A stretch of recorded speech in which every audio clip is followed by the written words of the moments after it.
그러니까 이 오해와 이런 편견을 통해서 생겨난 이 상황이 루카스를 너무 힘들게 하고 그의 이제 아들도 힘들게 만들게 됩니다.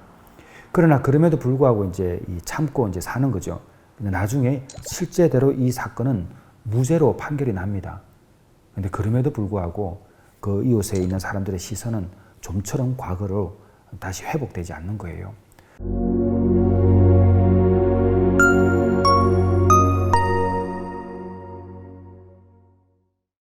안녕하세요. 베델 회복 공동체 김상철 목사입니다. 오늘은 그 오해와 편견 있잖아요. 우리가 살아가면서 이제 생기는 이 오해와 편견이 얼마나 많은 사람들과 그들의 가족들을 힘들게 하는지 한번 살펴보는 시간을 갖도록 하겠습니다. 제가 이제 영화 감독이다 보니까 영화에 대한 정보들도 이제 많이 있죠. 그 덴마크 영화 더 헌트라는 영화가 있습니다. 이 영화를 보시게 되면 오해와 편견이 갖는 이 사회에 대해서 좀 적나라하게 묘사하고 있습니다. 그 루카스라는 한 사람이 있었어요. 이 사람이 이제 이혼을 하고 자기 고향으로 내려와서 유치원의 교사로서 이제 근무를 하게 됩니다. 이때 유치원을 다니는 한 아이가 이 루카스를 성추행범으로 이야기를 합니다. 이 거짓말이죠. 근데 이제 이 이야기를 듣게 되는 유치원의 교장 선생님부터 시작을 해서 루카스의 친구들, 주변에 있는 마을 사람들이 모두가 다 그 어린이는 거짓말을 하지 않을 것이다 라는 그 편견이 이제 있고, 그로 인해서 루카스를 성추행범으로 완전히 인식하게 됩니다. 이제 그러다 보니까 루카스가 뭐 마을에 어떤 슈퍼를 가거나 이런 데 갈 때도 물건을 안 팔아요.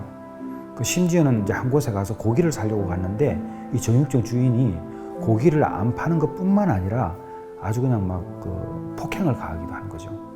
그러니까 이 오해와 이런 편견을 통해서 생겨난 이 상황이 루카스를 너무 힘들게 하고 그의 이제 아들도 힘들게 만들게 됩니다. 그러나 그럼에도 불구하고 이제 참고 이제 사는 거죠. 나중에 실제대로 이 사건은 무죄로 판결이 납니다. 근데 그럼에도 불구하고 그 이웃에 있는 사람들의 시선은 좀처럼 과거로 다시 회복되지 않는 거예요. 이제 그런 어려운 상황 속에서 계속 살다가 이제 성탄절 날 이제 루카스가 교회에 가서 앉아 있는데 그동안 참았던 이 분노가 폭발하게 됩니다. 그 자신에게 거짓말을 했던 그 소녀의 아버지가 실제로는 루카스하고 가장 친한 친구였어요. 그래서 그 예배당에서 그 친구를 폭행을 하죠. 너무 분노가 이제 극에 달하니까 이제 사실은 슬픈 현실이죠. 이제 그 사건이 이제 크게 한번 일어난 다음에 시간이 많이 흐르게 됩니다. 그러니까 좀 이제 표면적으로는 무죄로도 판결났고 또 루카스의 억울함이 그런 식으로 표출이 되니까 마을 사람들도 이제 조금은 잠잠해졌죠. 그러다가 이제 루카스의 아들이 이제 그 생일을 맞이합니다. 성인이 되는 그 생일을 맞이해서 이제 친구들이 다시 모여요. 그 생일날은 이제 이 사냥총도 선물을 하게 되고 또 그 사냥총을 가지고 사냥을 가기도 하는 거예요. 그때 루카스는 이제 아들이 이제 선물을 받고 이제 사냥터로 갈 때에 따라갑니다. 그냥 따라가는데 저 숲에서 총알이 하나 확 날아오는 거예요. 물론 이제 루카스가 맞진 않았는데 영화는 거기에서 끝을 납니다. 그 감독은 더 헌트라는 영화를 통해서 무슨 이야기를 해야 할까? 이제 가만히 이제 우리가 영화를 보면은 이제 생각하게 되죠. 감독이 의도한 것은 뭐냐면은 루카스가 사슴을 사냥하거든요. 그러니까 사냥감이 사슴이었잖아요. 나중에는 루카스가 많은 사람들의 사냥감이 됩니다. 우리 인생이 그렇죠. 그러니까 오해와 이 편견이 가지고 있는 이 엄청난 결과들을 사실 이 시대에서 많이 보게 되는 거죠. 나치, 그 독일의 선전 장관이었던 그 괴벨스가 이런 말을 했습니다. 선동은 문장 한 줄로 가능하지만 그것을 반박하려면 수십 장의 문서와 증거가 필요하다. 그리고 그것을 반박하려고 할 때면 이미 사람들은 선동당해 있다. 여러분, 우리는 남이 잘 되면 굉장히 시기하고 질투하는 게 있어요. 그러니까 우리가 남이 잘 되면 칭찬하고 기뻐하는 사람들도 있지만 대부분이 그 사람들의 불행을 우리 눈여겨봅니다. 왜냐하면 그로 인해서 위로를 받으니까요. 어떤 사람에 대해서 페인트 칠을 이렇게 한번 해놓잖아요. 그럼 그 페인트 칠을 벗기기 위해서는요, 많은 여러 번의 덧칠을 해야 돼요.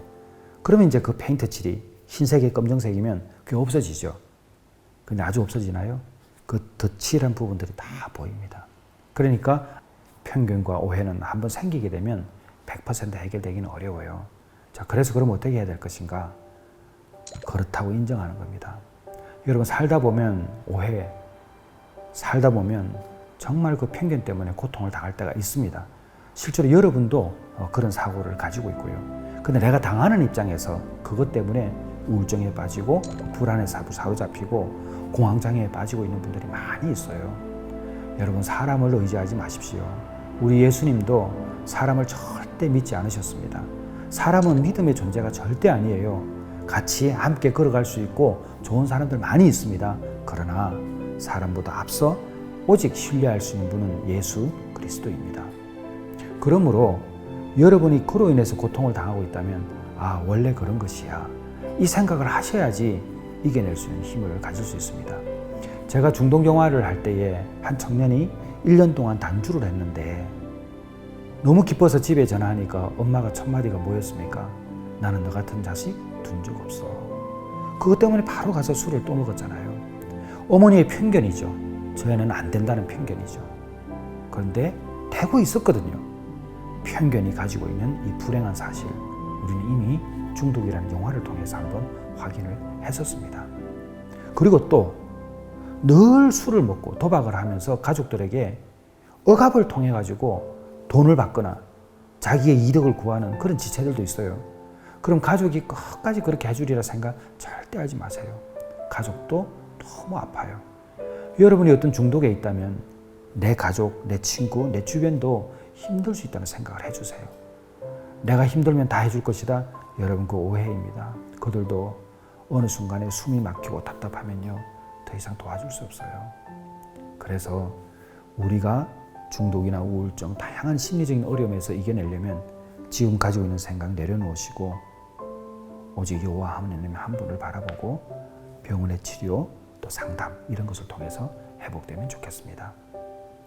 오해와 편견 정말 버리고 또 있다면 여러분 이겨내야 해요. 그 힘을 우리 주님께서 주실 것입니다. 감사합니다.